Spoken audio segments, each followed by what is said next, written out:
Subscribe कीजिए हमारे channel नूर रज़ा को और बेल आइकन को प्रेस कीजिए, जिससे आपको हमारी न्यू वीडियो की नोटिफिकेशन मिलती रहे। कि लोगों का ख्याल है कुछ भी करो जन्नत में जाए, कुछ भी करो बख्श दिए जाएंगे। आइए, अल्लाह रब्बुल इज़्ज़त जहाँ रहीम है, करीम है, वहीं गैरत वाला भी है।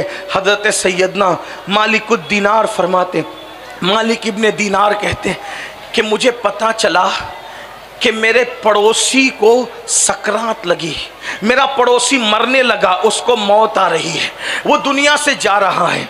मैंने सोचा बड़ा पापी था, बड़ा मुजरिम था, बड़ा मुजरिम था, पापी था। चलो चलते हैं, पड़ोसी है, उसकी कुछ खबरगिरी कर लेते हैं, उसको कुछ समझा बुझा देते हैं, कलमे की तलकीन करते हैं। अल्लाह अकबर।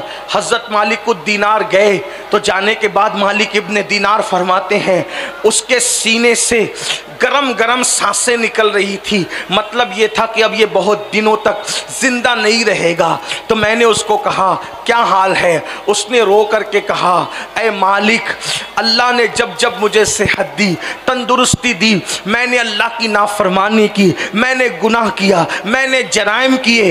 ऐ मालिक, अब मैं दुनिया से जा रहा हूँ। तो हज़रत मालिक इब्ने दीनार कहते हैं मैंने उसको कहा तौबा कर ले, तौबा का दरवाज़ा खुला है, तौबा कर ले। गौर से सुनना, अल्लाह अकबर। तौबा कर ले, तौबा का दरवाज़ा खुला है। हज़रत मालिक इब्ने दीनार कहते हैं उसने फ़ौरन कहा अस्तग़फ़िरुल्लाह, अस्तग़फ़िरुल्लाह, अल्लाह मुझे माफ़ कर दे, मैं तेरी बारगाह में तौबा करता हूँ। उसके घर के कोने से आवाज़ आई, बंदे अब बस भी कर, जब जब हमने तुझे मोहलत दी तूने धोखा दिया। आप गौर फरमाएं, यानी इसका मतलब ये है कि अगर अल्लाह चाहे तो किसी की तौबा को रद्द भी कर सकते, वो कबूल करता है, मायूस मत होना। लेकिन उसकी शान गैरत भी ये है। आप क्या समझते हो, कभी कभी जिस अमल को आदमी सोचते हैं कि इससे कुछ नहीं होगा, मैंने तो मरना ही ईमान पर है, वो भी कुफ्र पर चला जाता है। कभी कभी छोटा अमल जिसको समझ के करता है। हज़रत मालिक इब्ने दीनार खुद फरमाते हैं कि मेरा एक अजीज़ दोस्त था, बड़ा करीबी था और बड़ा आलिम, बड़ा मुहद्दिस, बड़ा फ़क़ीह था। वो जब मरने लगा तो मैं उसके करीब गया और मैंने उसको कहा अल्लाह के बंदे कलेमा पढ़। तो इतना बड़ा आलिम, उतना बड़ा मुहद्दिस, इतना बड़ा फ़क़ीह, उसने कहा ये मैं कलमा नहीं पढ़ता, ये सब सही नहीं है माज़ल।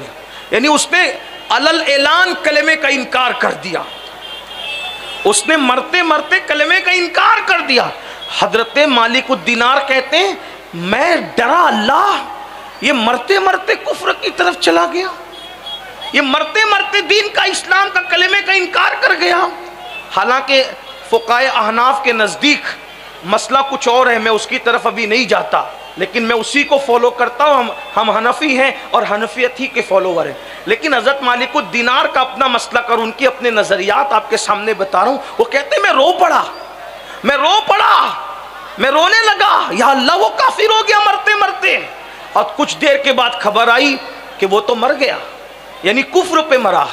फरमाते मैं रात और दिन रोता रहा, परेशान रहा, या अल्लाह, इतना बड़ा नमाजी आदमी, इतना परहेजगार आदमी, इतना पारसा आदमी, इतना मुत्तकी आदमी कुफ्र पे कैसे मरा?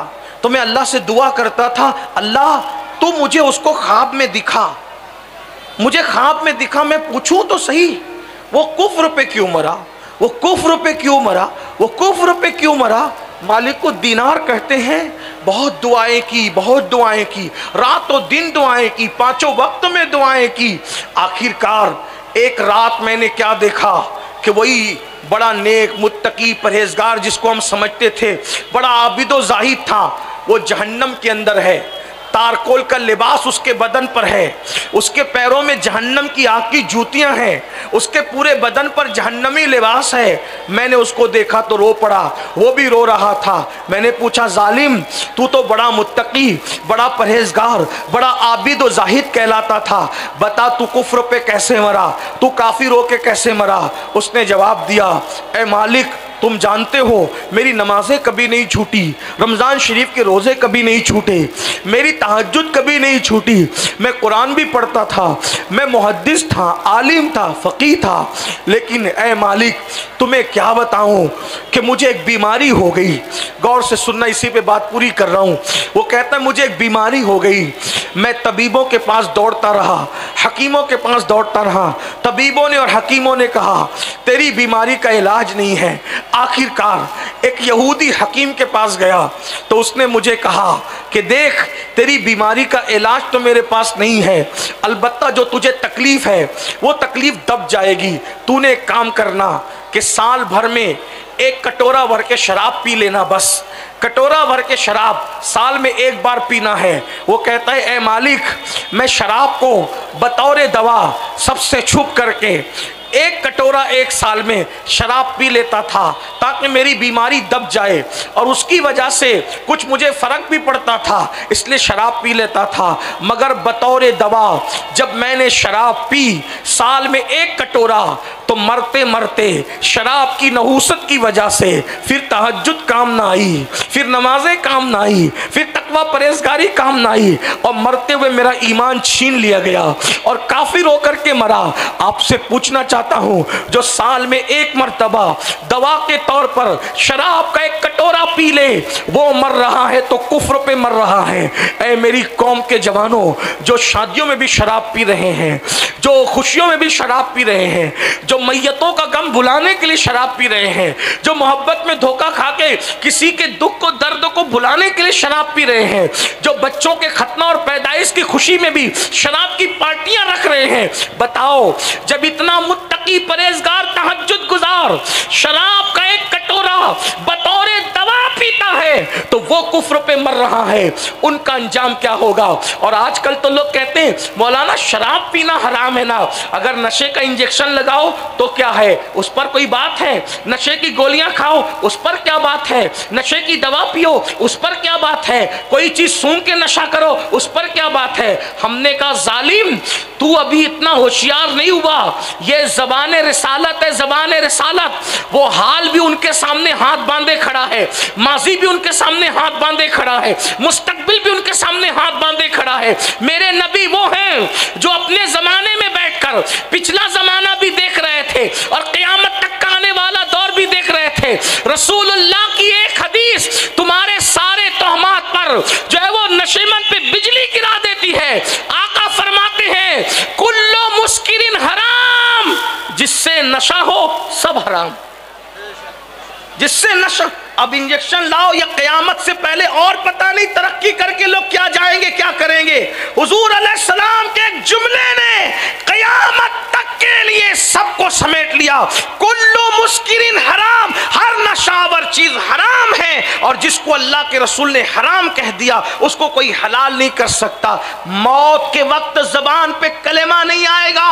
और अल्लाह के रसूल अलैहिस्सलाम फरमाते जिसने नशा किया और तौबा से पहले मर गया, जब वो क़यामत के दिन उठेगा या तो उसकी शक्ल सूअर की तरह होगी या तो उसकी शक्ल बंदर की तरह होगी।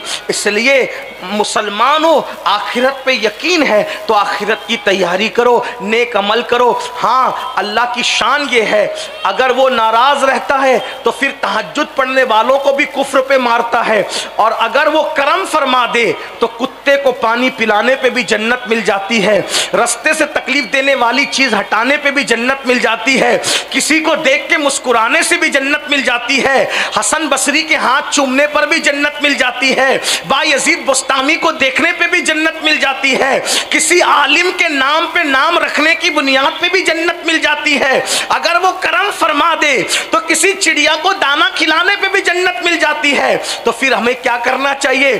किसी छोटे गुनाह को छोटा समझकर करना नहीं चाहिए, इसलिए कि बड़े बड़े पहाड़ों से ठोकर नहीं लगती, छोटे पत्थरों ही से ठोकर लगा करती है।